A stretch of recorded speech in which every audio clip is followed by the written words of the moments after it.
পারস্য উপসাগরের বুকে নিঃশব্দে লুকিয়ে আছে এমন এক সামরিক বাস্তবতা যা যুক্তরাষ্ট্রের জন্য বড় উদ্বেগের কারণ হয়ে উঠেছে। ঢেউয়ের নিচে চলছে এমন সব প্রস্তুতি যা সাধারণ চোখে ধরা পড়ে না। মধ্যপ্রাচ্যের উত্তপ্ত জলসীমায় এই রহস্যময় শক্তিকে ঘিরে বাড়ছে কৌতূহল, আর সেই শক্তির অধিকারী ইরান। ডোনাল্ড ট্রাম্পের কঠোর হুঁশিয়ারি এবং ইরানের পরমাণু কর্মসূচিকে ঘিরে নতুন করে উত্তেজনা তৈরি হয়েছে অঞ্চলে। শক্তি প্রদর্শনে পিছিয়ে নেই যুক্তরাষ্ট্র। পারস্য উপসাগর সংলগ্ন এলাকায় মোতায়েন করা হয়েছে Abraham Lincoln carrier strike group. বিশাল এই যুদ্ধবহরের উপস্থিতি আকাশ ও সমুদ্রে মার্কিন শক্তির স্পষ্ট বার্তা বহন করছে। তবে এই শক্তির জবাবে ইরান কি দেখাবে, সেই প্রশ্নের উত্তর মিলছে সমুদ্রের তলদেশে।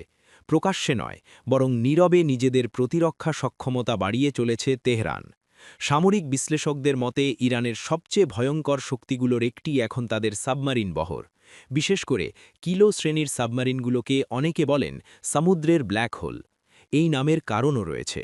কিলো শ্রেণীর সাবমারিনগুলো অত্যন্ত নীরবভাবে চলতে পারে। পানির নিচে এদের শব্দ এতটাই কম যে আধুনিক সোনার বা রাডার ব্যবস্থাও অনেক সময় বিভ্রান্ত হয়ে পড়ে। প্রায় ৭৪ মিটার লম্বা এসব সাবমারিনে ব্যবহার করা হয়েছে বিশেষ ধরনের অ্যানেকোইক টাইলস, যা শত্রুপক্ষের সোনার সিগন্যাল শোষণ করে নেয়, ফলে শনাক্ত করা কঠিন হয়ে যায়। শুধু লুকিয়ে থাকা নয়, আঘাত হানার ক্ষমতাও কম নয়।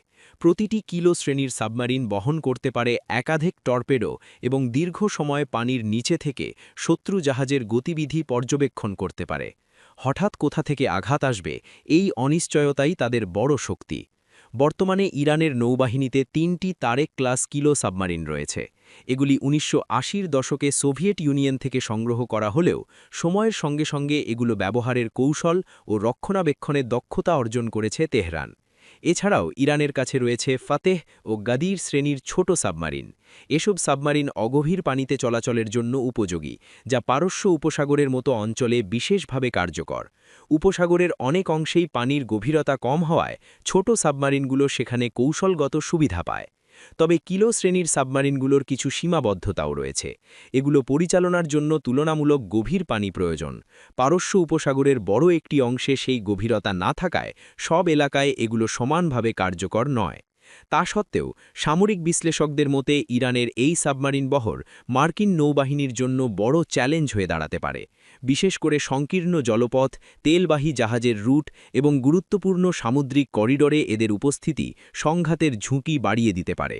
মধ্যপ্রাচ্যে উত্তেজনা যখন নতুন করে বাড়ছে, তখন সমুদ্রের নিচে লুকিয়ে থাকা এই নিঃশব্দ শক্তি হয়ে উঠতে পারে ভবিষ্যৎ সংঘাতের সবচেয়ে অনিশ্চিত ও ভয়াবহ উপাদান। এখন দেখার বিষয়, কূটনৈতিক আলোচনায় পরিস্থিতি শান্ত হয় নাকি সমুদ্রের এই অদৃশ্য লড়াই আরও তীব্র হয়ে ওঠে।